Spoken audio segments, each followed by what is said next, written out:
Hello mga kako, for today's video gagawa tayo ng chicken with bell pepper. Yun lang ang ating chicken with bell pepper. So ilagay na natin yung ating manok as usual, walang mantika. Ayan. Papupulahin natin siya. Pagba-brownin natin siya. Ayan. Lagi na lang bang nalito sa sa pula tsaka sa brown, oy. Ayan. Pagpupula-pulahin. Yan.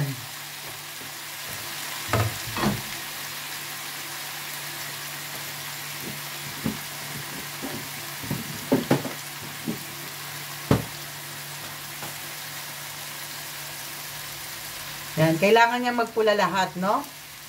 Para at least mamaya, baliktad natin siya, saka natin ilagay yung sibuyas at yung bell pepper. So, ayan, sibuyas at only bell pepper. 4 na malalaking bell pepper, yan.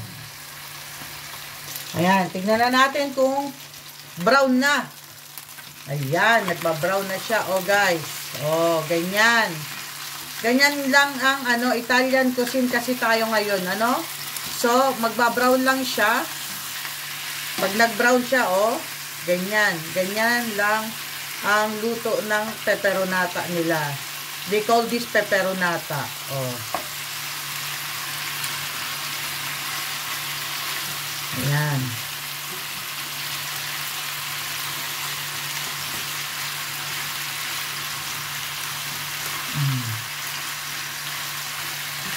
Ganun din, pag brown na siya, tsaka natin ilalagay yung ating sibuyas. Ayan. So, dahil brown na siya, ilalagay na natin yung ating onion. Ayan.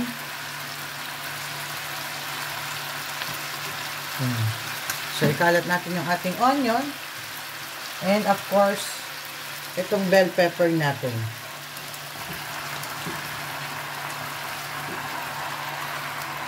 Ayan.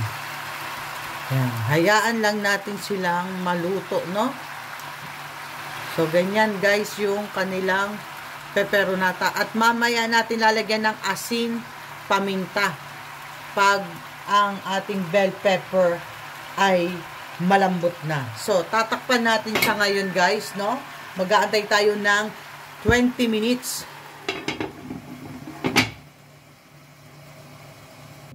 So, ayan guys, tignan na natin siya after 20 minutes. Oh, yung ating bell pepper. So, hahaluin natin siya. No? Oh, nagtubig siya na sarili niya guys. Oh. Ayan. Nagtubig siya kasi 'di ba? Maganda kasi yung ating lutuan pero wala tayong inilagay na mantika guys. Ito ang pinakamaganda sa lahat. Pag gumawa ka ng ganito, hindi siya ma-oily. So, talaga naman, oh, 'di ba? So, ito yung ating chicken, ano? So, lulutuin pa natin siya, guys. Mas masarap to lutong-luto. Yung ating bell pepper, talagang wow. Ito yung pinaka magiging sauce. Yung bell pepper, guys. Ayan. So, lagay na tayo ng paminta, ano? Yung aking paminta, guys, sus ko po, ang kanyang patak, mas malakas pa ang ihi. Oh, 'di ba? Makita niyo ba parang wala rin namang pamintang lumalabas, ano? Ayan. So, ito yung ating bell pepper. Lalagyan lang natin siya ng paminta at asin. Ayan. So, bahala kayo kung anong gusto niyo ilagay na paminta, kung durog o ano. So, sa akin maglalagay tayo ng asin na ngayon, ano guys, para at least kumakapit yung lasa. So, ayan.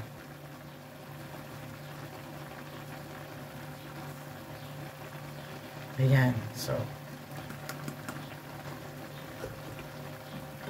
haluin natin. Di ba?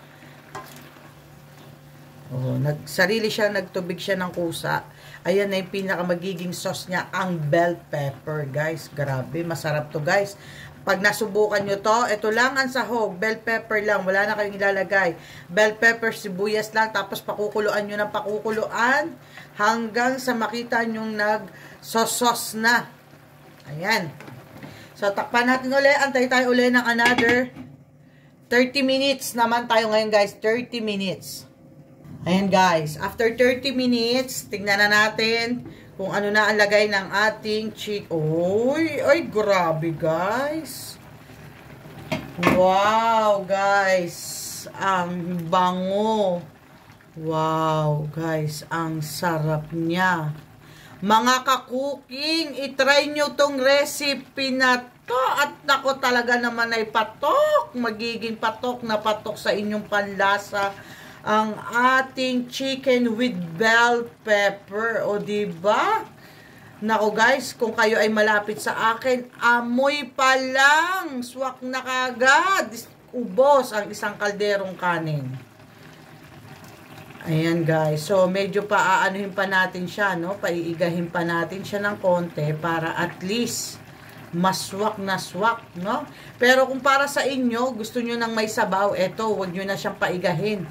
Luto na to dahil ang ating manok luto na din. Ayan, guys. Grabe, ang sarap. Nakita nyo naman, talagang ang sauce niya mismo katas ng bell pepper. Wala tayong inilagay na tubig dyan, guys. Ayan ang pinaka-sauce niyan. Ayan, aanhin pa natin siya, guys. Antay-ala tayo ng another 10 minutes and then done. And guys, after 10 minutes, luto na yung ating chicken with bell pepper. Ayan. So, I hope na nagustuhan nyo ang aking simpleng recipe. Ayan, guys. Ayan yung aking pepperonata.